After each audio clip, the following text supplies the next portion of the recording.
Well, it's getting pretty thick. Apparently, the Jewish lobby, including AIPAC and the rest of them, have managed to shut down all major college protests about Israel's genocide. So what's happening is they're demonstrating their power, at least to me and anybody who's paying attention, but to how powerful this lobby is. As Mearsheimer pointed out maybe a few days or weeks ago, the Jewish lobby has kind of taken over and is basically doing God's work, and that is they are destroying American free speech by undermining all of our institutions, especially colleges, where we get most of the political direction of movement, either to the right or the left, because kids are far more informed than most people about what's going on in the world because they have more time for it. They study it, and as we did when we were young and protested the war in Vietnam, when people a little bit younger than us protested the ridiculous war in Iraq, the fake war that was generated by a lot of neocons in effect working for the Israeli lobby as well at that time. If you find it and you trace back who the policymakers were, a lot of people in the W's administration who were either Zionists, Christian Zionists, or Jewish Zionists, or right-wingers, or Jewish provocateurs that helped us get the idea that we had weapons of mass destruction that we needed to go after in Iraq. And I don't know how many Americans were lost, maybe 5,000 or so. And of course, hundreds of thousands were killed, and probably more than 1 million displaced from Iraq, from Afghanistan, from Syria, from everywhere else that we've chosen to fight these destabilizing wars. What's going to happen now, if we don't get a new party, is because we've shut down the idea, and I haven't seen any. I see Schenk Uger at TYT, and Anna Kasparian, and I see Blumenthal, and I see what's the other guy's name? Greenwald. The people I trust, the people I know that are real journalists, and I see Tucker, who I think should be the main ticket candidate for a new party, and I see a little bit of Fuentes in there. Although some of the things I still bother me about him. I think he doesn't distinguish between Jews in general and what he likes to call the plotting, scheming ones. He doesn't see that there's a large group that is in fact not that at all. As a matter of fact, are very good Americans, culturally. Jews have played a very important part in building up American understanding of their own ideas of who they are. Cecil B. DeMille, we got Goldwyn Mayer, we've got all the great movies from that time. We've got Frank Capra, we have Stanley Kubrick. These are all Jews. These are all good people. We have a lot of musicians too. We've got Bob Dylan. We've got Paul Simon. Forget Garfunkel. We've got a lot of people out there that are good Jews. My wife, she's a good Jew. My sister-in-law, she's a good Jew. I have a lot of people in my life that are Jewish, that are good people. But if we don't get a new party, we're going to give this to the Democrats. And you know what they do? They pretend like they're going to do something, and then they never do. They've had the opportunity over time. They had the supreme ability to do that when Obama came to power. They had the Congress, both the Senate and the House, plus they had Obama, and they did nothing. They gave a bunch of money back to the banks, made sure that they got their billion-dollar bonuses, and screwed 6 million people out of their homes. Nobody went to jail. And that's kind of the way things work with Democrats.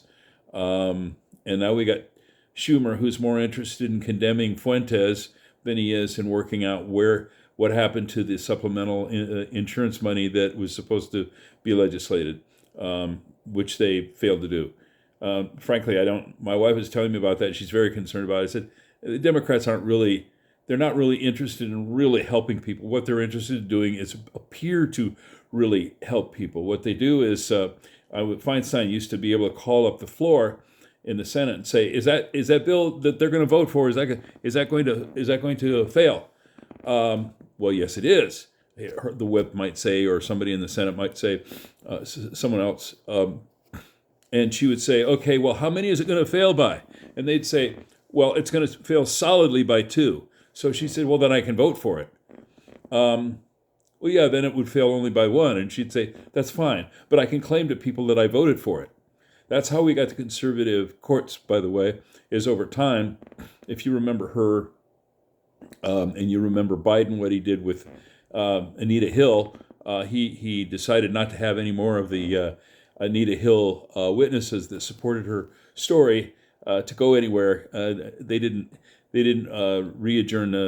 reconvene the Senate so that they could hear from them, because he didn't want any more of that. And as a result, we got Thomas as a senior, or as a Supreme Court justice, and what a strike against the courts, because the man had, I think, less than a year's worth of experience as an actual judge. Pretty good student, et cetera, but not really a legal mind, especially since he followed Alito around,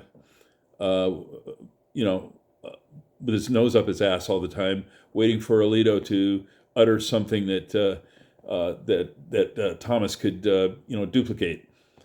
So we really haven't had anybody, and we're not going to have anybody, and things are not going to get better if we don't start a new political party.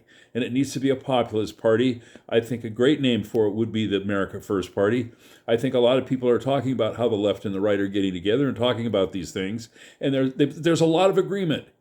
So leave behind all of the things that you don't agree about, and just get with what you do agree about. Because what you don't agree about is the thing that the what I'll call the extremists in the Republican Party and the extremists in the Democratic Party, the anti-reform people who run the country and who run those parties now. They want to continue dividing people. That's what those policies are all about. Okay, the woke policies, the gun control policies, all of the policies that might be important to people, and I'm not saying they're not important to people, but what I'm saying is we need to get over those and start talking about security of the United States and the stability of the world. And we're not going to get that if these money-grubbing sons of bitches continue in power. And to stick Nancy Pelosi back in charge of shit is not going to get anything better. It just means that her and her husband are going to make more money in the stock market. California is still going to be filled with idiots. I know. I live here. Not the Republicans helped at all. They didn't. Anyway, here's all I'm gonna. My message is very clear. If we do not start a new political party, and this is the time. I thought Obama was going to reform everything. I thought he was going to be a great reformer. He was a nothing. He was what we used to call a porch something or other, a house something or other. I'm not going to say what that is, but and look at who we've got now. We've got this loudmouth, foghorn leghorn guy in the presidency of the United States, who is so insecure. He talks about how he's the best at everything. Now, what man who's the best at something talks about it, brags about it? Men don't do that. Not men that have any security in their own lives, in their own being. They don't talk like that. Idiots talk like that. We got an idiot in the White House. How about that? And the next coming guy is a political opportunist. You remember when he hated Donald Trump? When J.D. Vance was just a hillbilly boy? What was he like doing? Got a taste of banking. He's got a lot of buddies in the banking industry now. What was he, a stock trader or a hedge fund manager or whatever the frick he was? But we need people who are good leaders, not necessarily lawyers, businessmen, or any of that shit, but leaders, people who have some idea of what America's about. And if we don't get a new party, we're never going to get that. We have people out there on both the right and the left that want decent medical care for everybody in the United States, whether that's a single payer or Medicare for everybody. And yes, I know that's the biggest bill we've got to pay. But there are other bills we pay, like the money we're shelling out to Egypt and Israel and the Middle East and the Turks, and go down a list of people we're shelling out money to have better care for their own people than we do.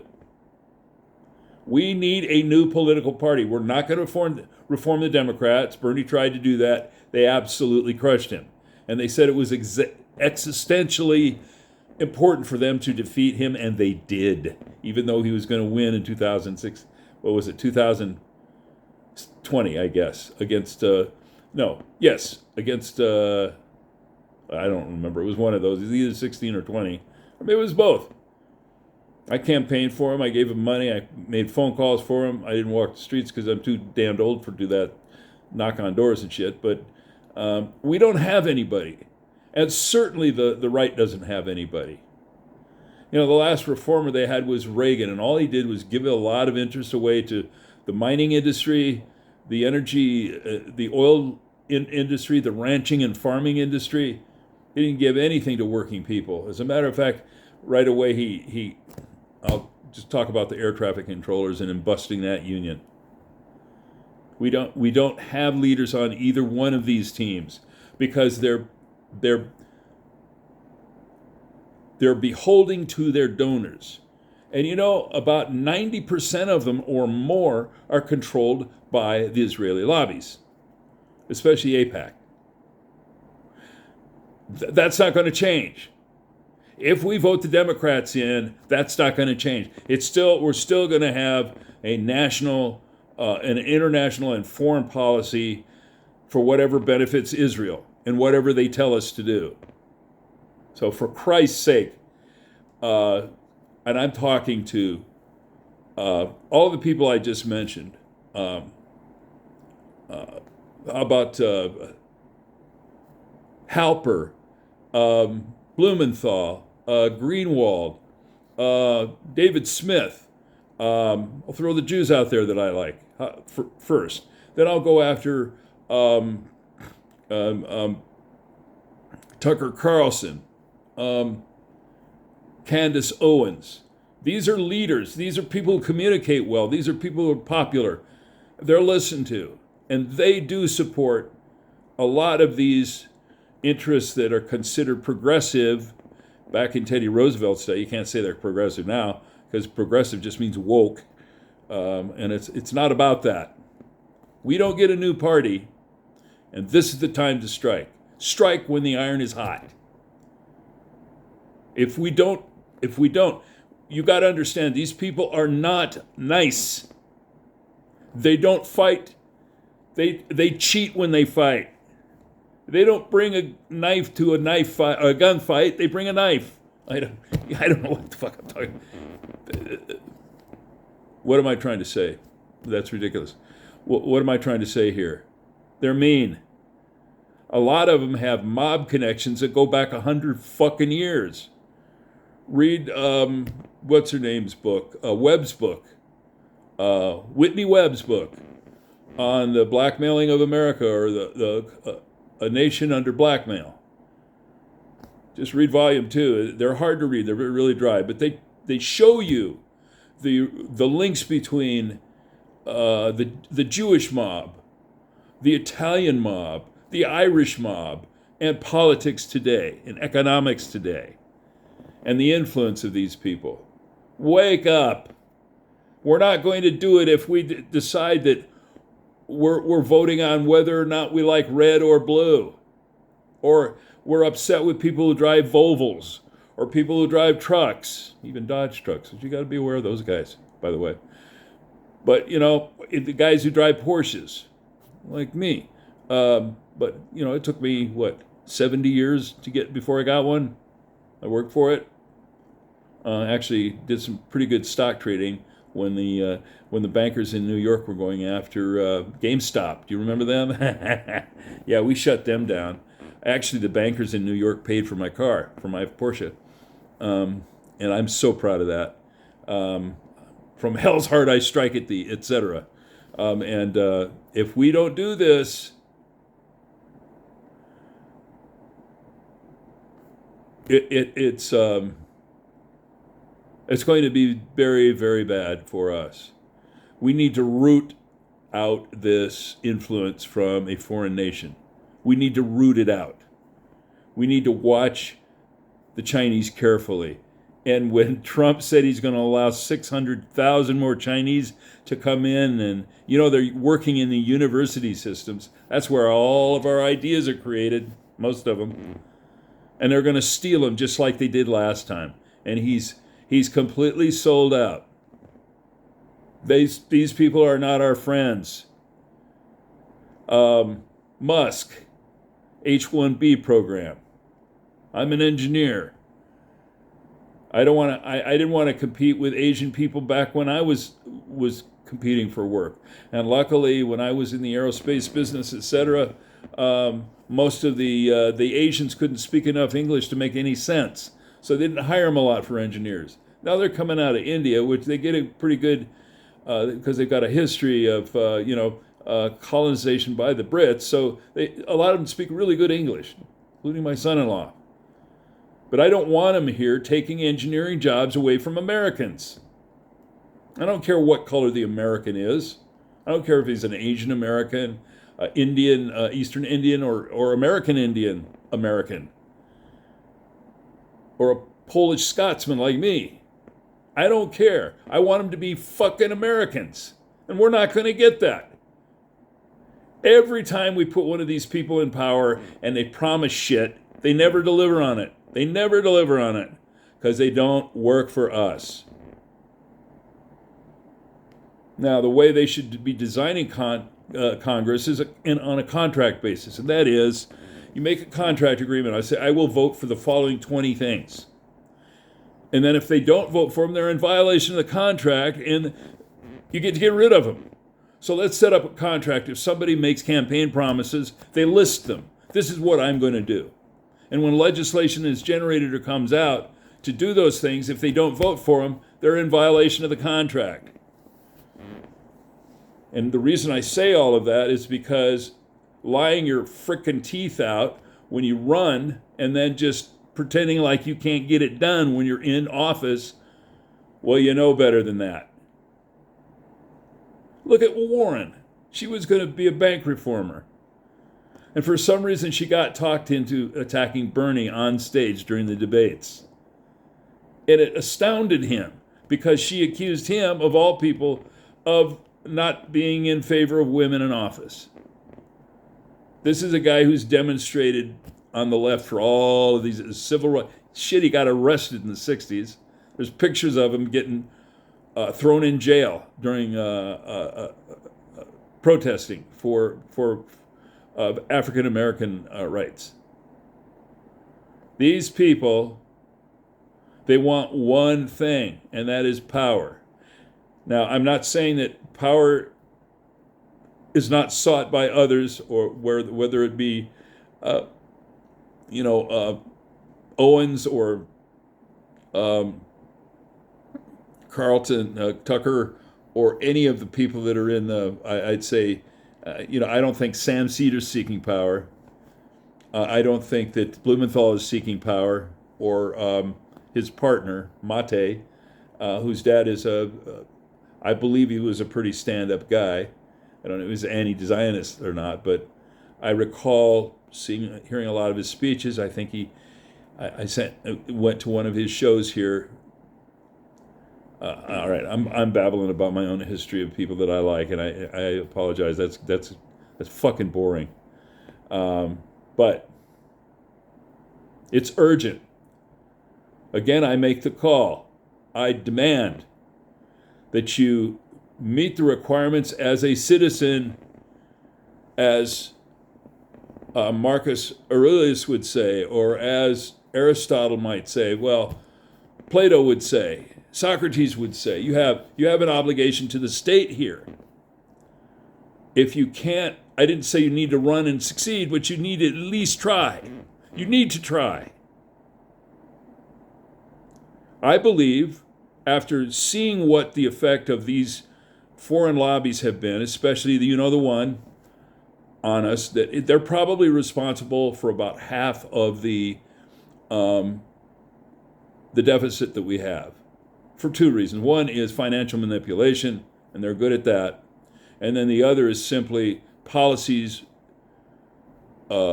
regarding Israel and the Middle East that have really been destructive and expensive for us. And it's interesting that if you read the paper, what is it called? The Project for a New American Century, for this new century, the 21st century. Paper was written about what needs to be done. And if you look in that, it says in order to accomplish basically the destabilization of the entire Middle East, and it lists 5 or 6 states that need to be destabilized. And by the way, this is written by neocons, a lot of them who are very, very close and friendly to the Israeli government. When you read that paper, you realize there's been a plan for a long, long, long time. And most of their plan has been successful.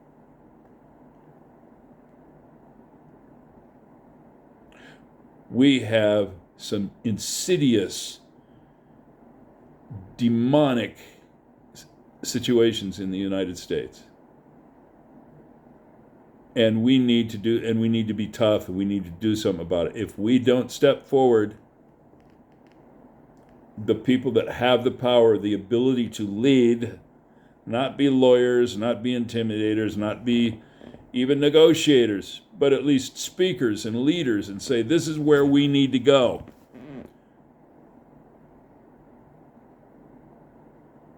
We not only have the responsibility for the United States, but we are the richest, most powerful state that has ever existed. And frankly, for that, we're doing all right. At least we're not maniacal, like we're not like Genghis Khan or Attila the Hun or the Romans or whatever. We don't have slaves. We don't go around murdering. We do murder a lot of people. I mean, look at Obama's murdering American citizens without due process. Anyway, I won't go into all that shit again. Reagan did the same. Iran-Contra did the same. We've got a lot of people out there who do not mean us well, who work in our government. We need to purge that. We need to get them out. We need to get rid of the deep state. That loudmouth Trump, the 2-digit IQ man from New York. I didn't even think he could survive New York on 2 digits of IQ, but he sure did. The only reason the banks didn't foreclose on him and bankrupt him was because they would lose more money if they bankrupted him than they're going to lose by letting him run. They didn't realize he was going to be president of the United States. And now they're certainly friends of his, because he's reached out to him and said, you're going to get your share of bakshish here, your return, your ROI, your return on your investment. They are killing people right now. They are probably killing Americans. And accidents are happening to people, and probably have in the past. These people are extremely powerful. And a lot of them are religiously driven, and that is so dangerous. Whether they're Christian Zionists, Jewish Zionists, or extremists of other kinds, religious extremism is by far the most dangerous, because it's got a link to what they think is God. We're dealing with really, really, really dangerous people. We have a pathology in the United States by the fact that most of our great successful business people are pathological, sociopathic, psychopathic people. And apparently, from what the studies say, it's pretty close to necessary for people like that to rule in the system that we've got, unregulated capitalist system. But I don't think Eisenhower was one of those. He was a great leader. I think Kennedy was naive. He could have been a great leader. I think Johnson was okay. I think Reagan was probably okay in a lot of ways, although at the time I couldn't stand the guy. But we haven't had a decent leader of any kind.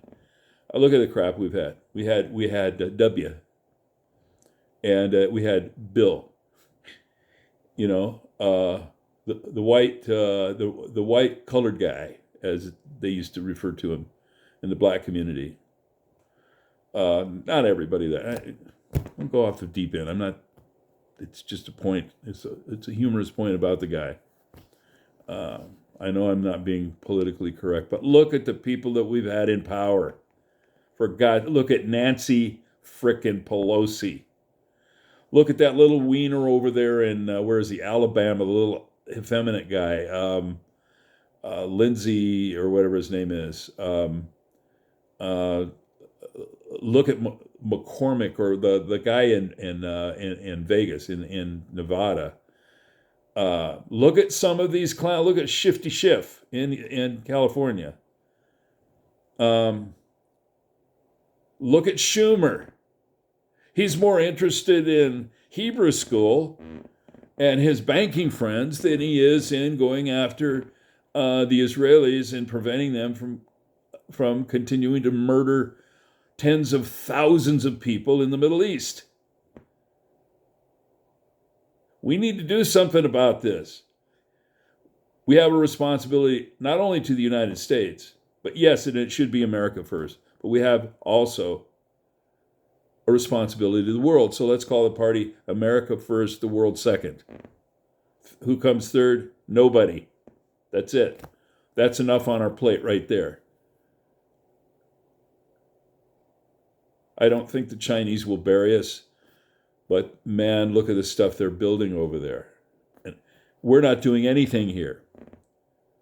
Hell, my son he doesn't know what a carburetor is. He doesn't know what fuel injection is. Frankly, he doesn't care. He doesn't know how things are made at all. He's not interested. The kids push buttons and they sit in front of their, it's just, I'm not going to go off on that. We need to change our country. Because if we change the country, we'll change the world, we'll change our children. We can't do it with the tools that we're building right now. We need new tools. And these kids, they don't have the tools yet. It's our responsibility as adults, as experienced people, to do something here and wake the fuck up, for Christ's sake. All right? I know, I'm sure no one's listened to this whole thing, but I had to get it all off of my chest, as it were. So, good luck. Please push these guys. Let them know this is what we need to do. They need to step up. It's time. All right. I just leave you with a line from, I don't know what it is from, but it's one that I've always liked. It's Jesus wept. Bye-bye for now.